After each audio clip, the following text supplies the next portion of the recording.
konti liriran. Medyo chill lang. Sarap ng ganitong takbo. Wala akong masyadong isip. Sakto lang yung weather.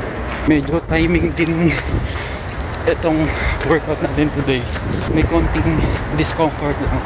Pero kaya may manage. Kaya tuloy pa rin sa workout. 1K. Mahirap mag-progress kung may iniim na yung katawan. Always listen to your body. 2K. Kumpleto kayo.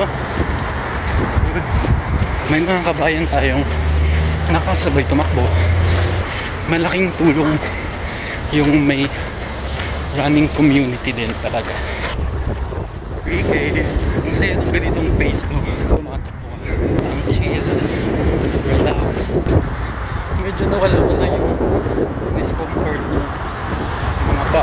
Siguro talagang kailangan lang ng time to heal, to recover para makasabak ulit sa mga susunod ng training.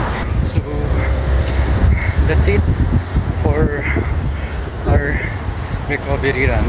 Next is kailangan natin kumain ng healthy na pagkain.